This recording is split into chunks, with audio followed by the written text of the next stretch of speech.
Hi, my name is Chandra. I'm one of the Java champions, and my fellow speaker here is Rodrigo Graciano, nice to see you. Glad to be here. Thank you very much for the opportunity to be here. Thank you. So very quickly, what we're going to do is we're going to talk about the changes in modern Java with respect to taking a project that was written in Java 8 and converting it into a Java 22 or 23 version of the same product. Now, we would not have the time to do this live today. Usually what we do is hands-on, we go and change code and show you as we change code what the new features look like. What we're going to do today is compare and contrast how a feature that worked in Java 8 compares to what it looks like in Java 23, what efficiencies it brings you. And for the sake of what we are going to share, this project is actually available on GitHub. You can check it out later on, and you can run this yourself as well. So there are instructions on how to do this, and there's a how to set up guide that'll help you get set up on what you need to run. Everything's present there, right? So we'll share this document as well. And the conference itself is set up such that you have a conference that we created. This is our project, and in this conference you have different kinds of individuals who participate. There are attendees, there are speakers, there are staff and vendors and sponsors who have booths. Attendees pay money and get a badge.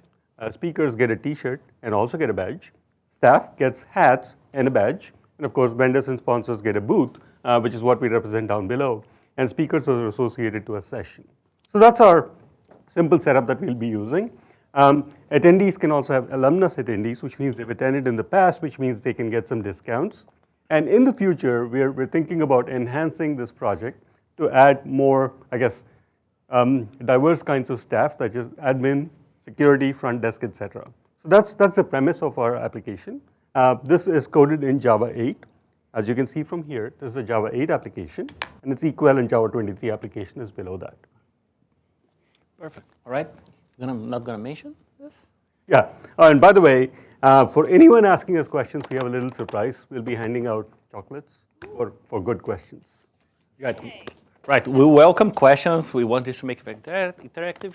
Have questions, comments, please do it. There's a catch. Always a catch. There's a catch. When you ask a question, you need to ask me or Chandra the question. If you ask me, you get one chocolate. You ask Chandra, you get two. All right? Something's not right. Fair. Only fair. All right. Want to get started? Yes, please do. Meantime, I guess I'll try to open this without making a lot of noise. All right. So here's the agenda, and go ahead, Rodrigo. All right. So those are the topics that we're going to be presenting today. I just want to know, which version of Java are you using? 17? 17. 11, good. 17. Anyone still on Java 8 first? 8 to 21, okay. All right, good, good. All right, so those are a few features that we think that's important. And we gave this talk like 2 months ago in Denver, and we had like 1 hour and a half. So we're trying to explain as much as possible in 30 minutes. We're going to cover what affects the developer, let's say when you're coding, what affects you the most, and features that you can be using. So text blocks, switch expressions, records, seal types, the thing we're going to be presenting today. And this is running on Java 23 early edition, so the most recent features. We can start with text blocks. Okay. So text blocks, I think, was part of Java 14 or 15, if my mind... 14, yeah. 14, all right. And it came to solve let's say, a problem, right? We were writing codes. I remember when I was writing like those big SQL queries, and then you have like slashes, and you add and quotes everywhere. And this method code here is not very readable. And there's only a few lines of code, but I remember having SQL queries that was like, I don't know, 30, 40 lines of code, and then you're gonna read that, and it's hard to read. And text blocks came to be a better way to make the code more readable. And if you look on the right side, that's the same code as the left side, but using text blocks. Right? So text blocks is basically a string. It's a string behind the scenes. It's just a string. Different from the string, you have the 3 quotes to open and the 3 quotes to close. Much more readable. See, you don't see anything more. You don't see the double quotes everywhere, the slash, the line breaks, and everything. And different from strings, it will keep the indentation, right? Yeah. And the key here is where the quotes end, right? So where we finish the code, the 3 quotes, that is going to end based on that. So everything you do, like if you print it like a regular string, you're going to miss everything, right? But on the text blocks, you keep the indentation, you're going to keep the line breaks and everything. Watch where the 3 quotes ends, that's where it's going to indent from. So the code on the right is exactly the same code as the left, but using text blocks. And there's the second example. You want to speak to this as well? It's very similar here, but if you notice where the indentation is right now, there. So the code will be like 1, 2 tabs to the right. If you print that string, you're going to print exactly like you see here with the indentation like 1, 2 tabs to the end. So Rodrigo, what happens if I were to do this, where I put my starting triple quote all the way somewhere else, maybe further down? Perfect. Doesn't matter where you put that. What matters is where you end. So it's going to base your indentation based on where you close the triple quotes. Right? So the modern text block syntax only relies upon the ending of the triple quote. The beginning of the triple quote is meaningless. You can put it anywhere. You can put it on the same line where you start. You can put it anywhere. It is this quote's starting position that determines the origin point, and your text will be indented by that much. What you see here, this will be your indentation for your text block.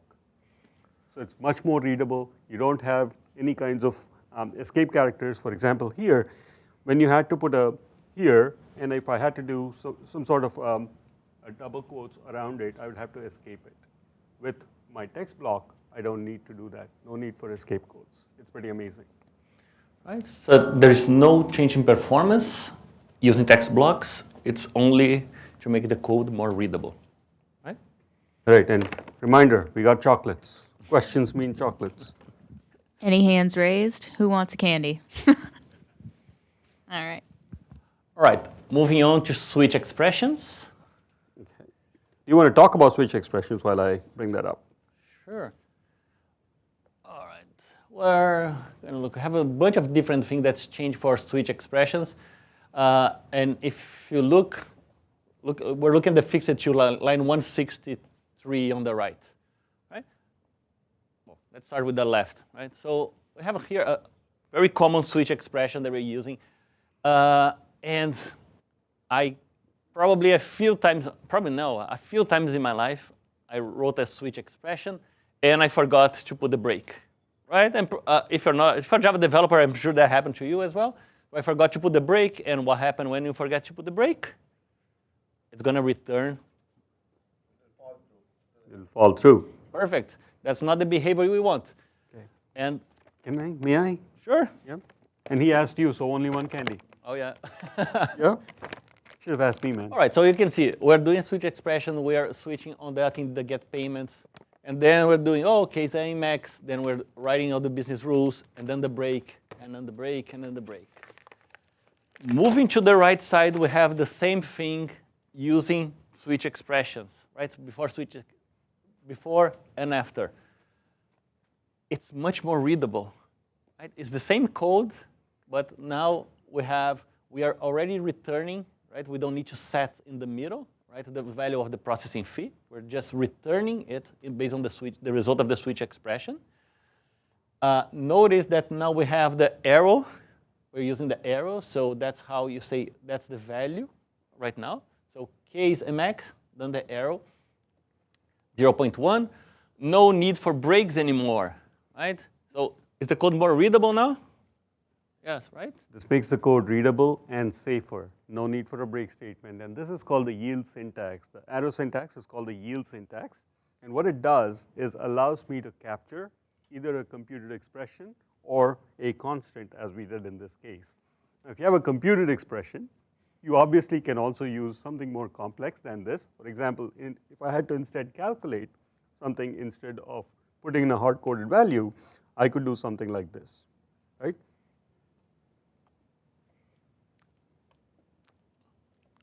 I was hoping that would become a question. For me. For you. This is the other way you can write the same code. So either you use an arrow syntax if it's a simple return statement, or you actually can have a more complex block, but at the end of the complex block, you yield a result.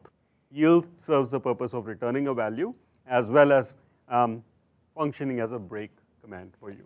So it does both. Any questions on this? Everyone understand how this works? Yep. Awesome. Good. Moving on. All right, so may I take over? Pattern matching is something I'm so I'm a big fan of algebraic data types in Java. That's something I speak a lot about. And one of the things that I wanted to share is the pattern match techniques that Java has introduced. And this goes very well hand in hand with switch expressions, and that's what I want to first share with you. So I'm going to go back to doing a diff again on these two and showing you some syntax. Okay, so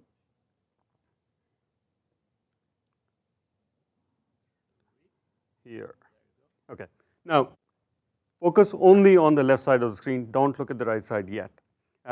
This is the amount of text that I have to put up here in order to determine if the person who's winning a raffle, this is actually a raffle winner part of my conference where we're handing out some raffle prizes, but only if you're either an attendee, speaker, or vendor sponsor, you can participate. Staff does not get to participate in it. That's our rule, right? So what we're doing here is we're checking for some random people who we picked from our attendees and check if they are either an attendee, we do something with them. If they're a speaker, we do something else with them. If they're a vendor sponsor, we do something else. And if they're not allowed, we actually throw an error, right? So it throws an illegal state exception, which is a runtime exception. So it doesn't hamper the flow of your general code. Now this is a lot of logic for something as simple as that.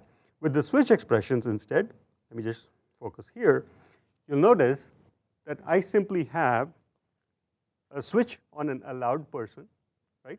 And this allowed person, in case they are an attendee. So I'm actually type checking for what this individual is. And if they're an attendee, I can use a yield syntax and do something with it. I can do the same with a speaker and a vendor sponsor.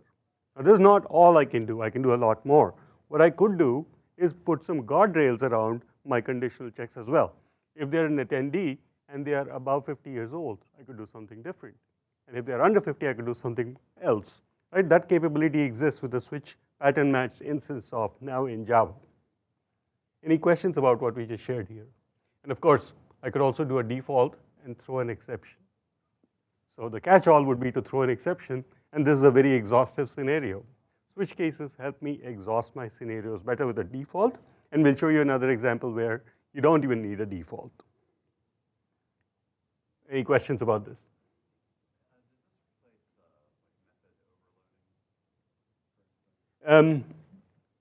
Not so much. It replaces an if then else. It replaces a switch with conditional logic built into it. But more importantly, what you're doing is you are type checking, you're pattern matching on the variable that you switch on. So that's where its power comes from. Could you have done this in older Java? You do it very similar with an instance of check. That's what it replaces. So can you hand out 2 candies there? Yes, please.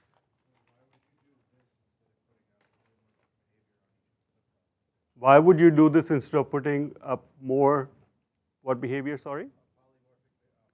Polymorphic behavior. Yes, so that's a great question. Can I do that? Yes. Can I put polymorphic behavior on the classes? Yes. This is an instance where you don't know what you're getting back. You know that you're getting a base class back, but you don't know exactly what the type is, and you have to make a deterministic approach to the type on the fly is when this is useful. So both are equally good.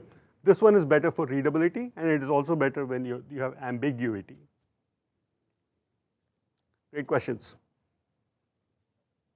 Does this work with enums too? Yes, excellent question. So sorry, he's going to get 2 more candies. You could give it out to other friends, you know, that's okay. But the question is, does switch case work with enums too? And yes, it does. And not only does it work well with enums, it is amazing with enums. If you specify an enum that has 3 values, let's assume, right, 3 items in your enum, and you put those 3 in your switch case, you don't need a default. It's exhaustive, right? And if you don't put all 3, it is actually going to throw an error. The Java compiler will throw an error saying your switch case is not exhaustive enough. So I don't know if we have time, but may I take a quick minute? Because that's an excellent question. So we're back here, right? So let me get rid of all this stuff. We don't need all this right now. Okay, we're here, right? Let's assume I take one of these out. You notice that immediately something went red up there? And if I were to go read that, it tells you the switch expression does not cover all possible cases, right? So it works with enums and it does a better job with enums. You can't go wrong anymore. Great question. Awesome. How about nulls? Great. That's another excellent question. Sorry, you have to keep handing out candy. These are amazing questions. Null is a special case, and you actually can do a switch expression on a null. Null can be specified as a type, and if you have a null type, you can actually do something with it. You can conditionally perform a different execution, throw an error with nulls. And you treat null as a special type.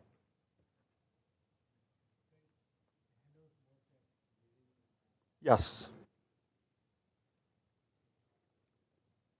So if time permits, end of this session, we can sit down and I can actually show you a demo of that.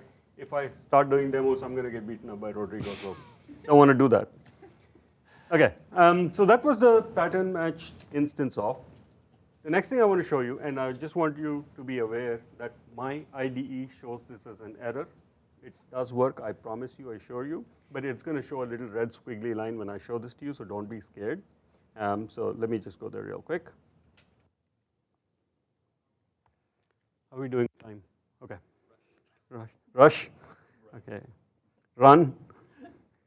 Okay. So this is the syntax. Once again, I'm just going to make you focus on the left side first. What do I have here? I have a discount variable that I'm randomizing. And if the discount that the random value returned is of a certain value that is less than something, I'm doing some sort of a printout. If it's between some other ranges, I'm doing something else, etc. So it's a very simple logic where based upon the value of the random discount that I'm getting, I print out a message. This reads fine, but what am I doing here? I'm first creating a random value and then checking for some conditions around it. And the more modern syntax that you find in Java, if I could move this, is now I create a discount and I'm switching on it. Biggest catch being this switch is on a primitive data type. I'm switching on a primitive data type and I have some conditional logic in here where if the value is a double instance of check on a primitive data type, which used to never happen, and when D is of a certain value, I can perform an action. This is the guardrail I was talking to you earlier about, and I can do something very similar, use the exact same variable name. I've not even changed the variable name, it'll have a different value in this case. This is what is called flow scoping with the more modern switch case syntax in Java, where I have two different cases with the exact same variable name, and their values are mapped to whatever the condition check is all about. That's pretty cool. And I have my default, of course. So any questions about this? Everyone understand this logic? And this was the squiggly I was talking about. This is only failing on my IDE right now. We just discovered it this morning. Yeah. But it works. I can actually run this code. So more readable and primitives again, right? And then you have the when. The when is very, very new, probably 22 or 23. Right. So these are guardrails. And guardrails are amazing because not only can I do a type check, which I do in both these cases, and I'm doing a type check on a primitive data type, I can guardrail protect it with some values as well. So there's a Boolean condition. I can have multiple conditions in there. Very powerful. Okay. Rodrigo is rushing me here. I don't know if you heard this. All right. The next one I'm going to talk about is seal types. How many of you are already familiar with seal types? Okay. Very few folks, so good. I don't know if you remember the picture that I was sharing earlier. We have this attendee, speaker, staff, vendor, sponsor, and alumnus. There's different kinds of, I guess, people who are attending our conference. Just want to very quickly show you the difference between how old Java versus new Java does things. So,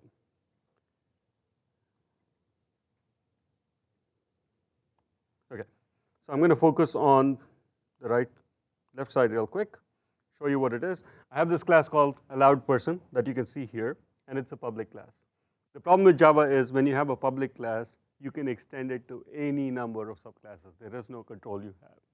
And if you want control, what you had to do in the past was make it final. And no one could extend that class any further. There was nothing in between. There was no way I could limit the number of extensions possible from a given class. And that's how Java used to work before. So here's an example of a sealed class. I have an attendee, which is an allowed person. This is good.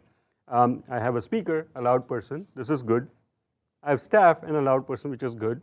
I have vendor sponsor is good. But I also have an invalid attendee that extends an allowed person. This was not possible. There was no way you could prevent this from happening in the past. There was no control. With the more modern versions of Java, Java 14 or 15, we have what's called a seal type. A seal type basically allows you to limit the number of extensions your class or interface can have. Here we are using a seal class. You can also have a sealed interface. And the seal class permits attendee, speaker, staff, and vendor sponsor. Guess what happens to the invalid attendee? They are no longer permitted because that's not allowed anymore. Certain rules for the seal classes. Your seal class extensions can either be a seal class themselves, because we will have further, extensions. They can be a final class, which means they can have no extensions. You see that in our case, alumnus and speaker are final. You can have a non-sealed class, which means it goes back to a public class. It is open for further extensions, because we said in the future, we want our staff to be of different kinds. We were trying to classify the types. We don't know what they are, so it's a future project. So we non-seal it, or we make it final again, right? So there are the different combinations you're allowed in seal types. Any questions about this?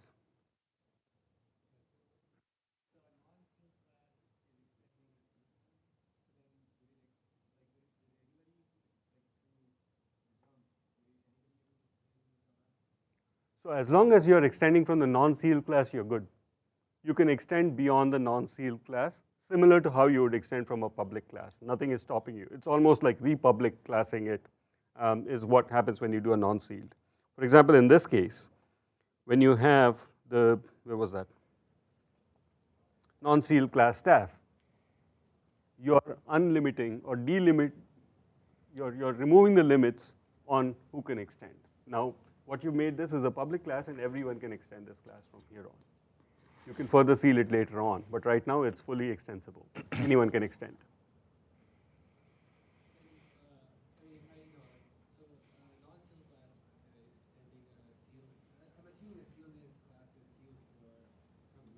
Correct. So in this example, are you asking if I could extend to another class? Yes.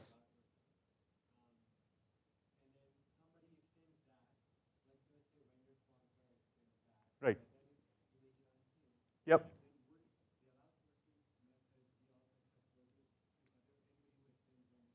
They would. So it's a simple extension, so nothing changed in Java. Correct. You're just opening the extension capability. The methods are always available. The super methods are always available. Great question. You've already got candy. If you want to give it out to your friends. Right. Rodrigo, you want to? Yeah. All right, let's talk about records. So records is one of the nicest feature on Java. Every developer likes records. And if you're using Lombok before because you didn't want to write your getters and setters and everything, don't anymore. Use records, right?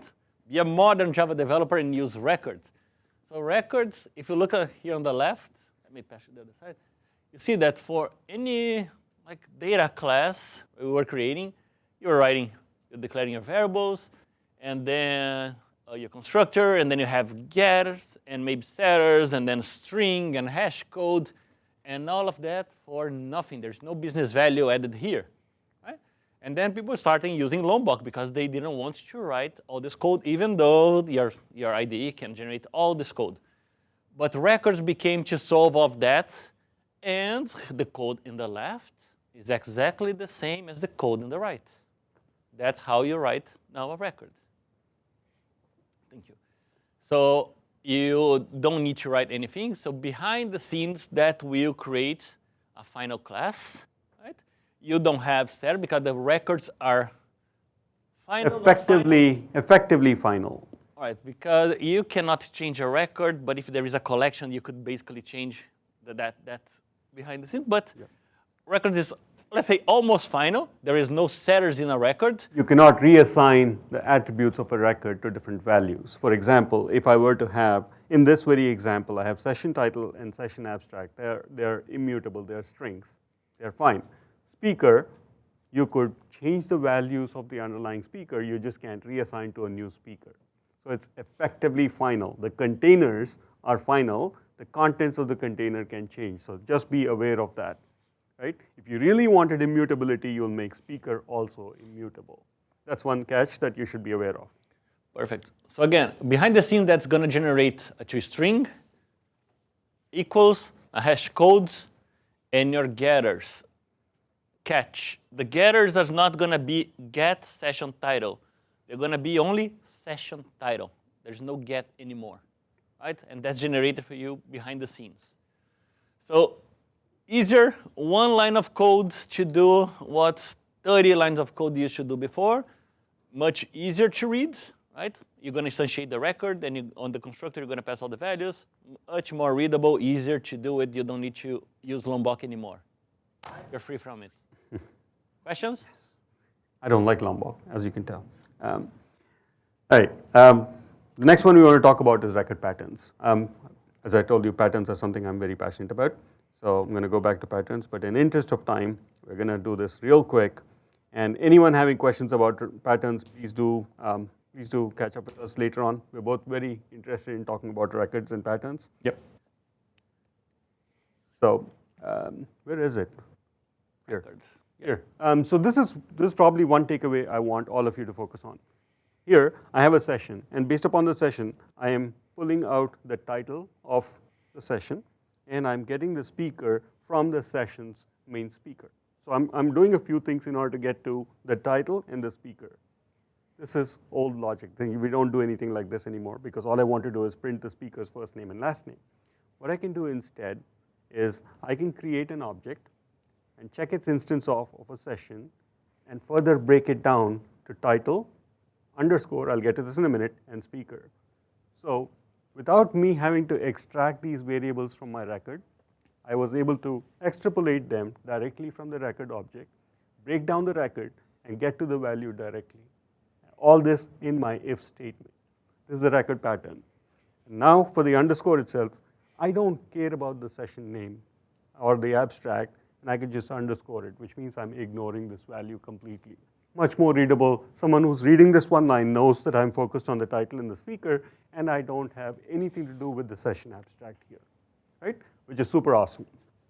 And then right there, I'm able to get to the speaker, first name and last name directly without me having to extract those values within the session, getting that data, and then using it. So that's super cool. If you have any questions about this, please do catch us up after the session. 1 minute left, that's good. All right, and the last thing that we want to talk about today, or no, it's not the last thing, so let me write. We have 1 minute. Your basic hello world in Java, right? I'm not even going to do a... If you look at our basic hello Java, public static, void main, you declare your class, you have your imports. Java is trying to be more friendly for whoever is starting with Java, if you're starting with Java.